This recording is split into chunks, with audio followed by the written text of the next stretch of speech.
In 2009, I lived in Copenhagen, right next to that big center where 35,000 people came from all over the world to discuss the issue with climate change.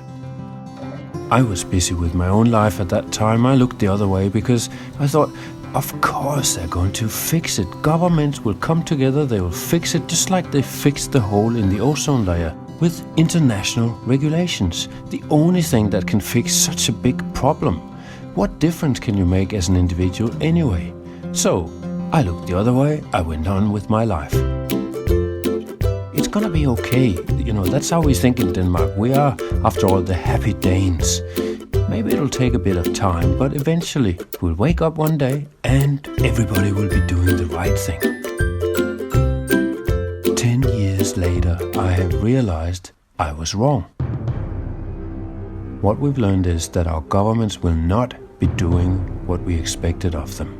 The carbon emissions keep rising when they should be going down, and our governments on top of that pay astronomical sums to keep the wheels in the fossil fuel industry running.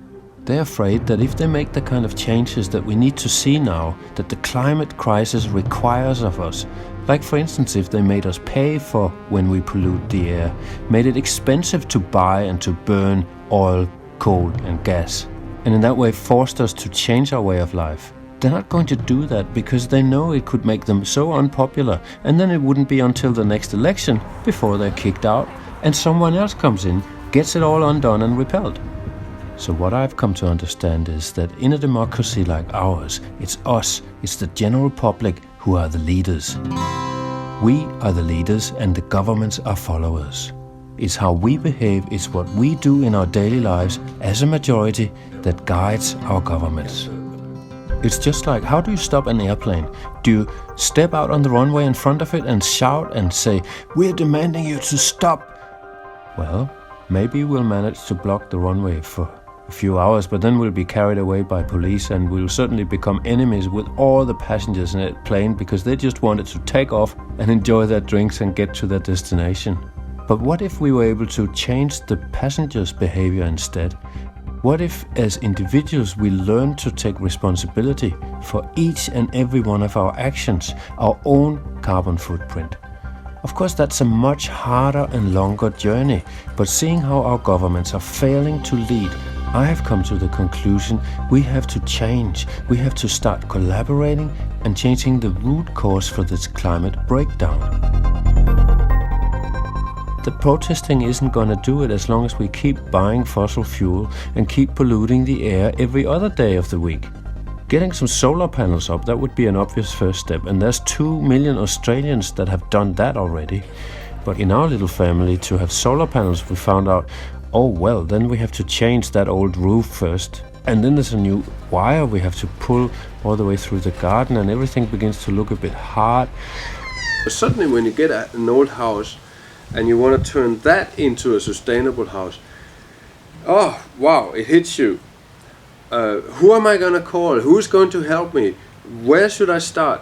There's just so much to do. Uoverskueligt is the word we say in Danish. I don't think there is an English word for it. It means something like overviewable. It's when you can't get the overview, and then what happens? Nothing happens. It's something that holds you back. And that's exactly the same with the climate crisis, because really, it's getting uoverskueligt. Where should we start? What works best? What to do? So we do nothing. We wait and we see. But for me, everything changed that day. One of my neighbors came in and suddenly he stood there in the door with his jackhammer and he said, "Well, you can borrow this."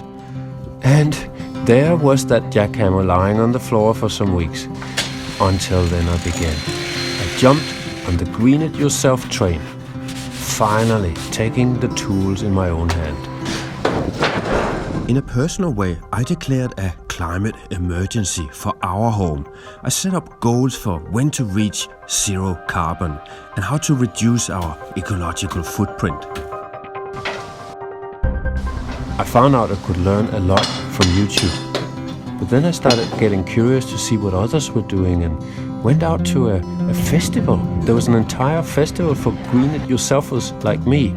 Transition for me is about being involved with making a positive change in our community when it can often be overwhelming to face some of those global issues. We can feel like we're doing something practical at a local level to make a difference. The essence of transition and the whole transition movement is a focus on head, heart and hands.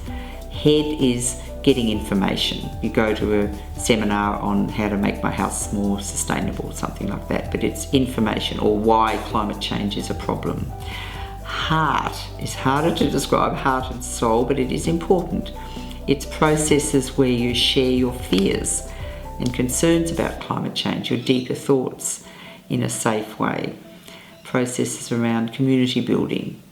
And then hands is the easy one and the best way to engage people. It's all the hands-on, practical, electric vehicles, growing local food, practical projects. Sharing and collaborating together with your neighbors. That sounded inspiring to me. Could that be the necessary, the peaceful revolution from bottom up that I want to be a part of?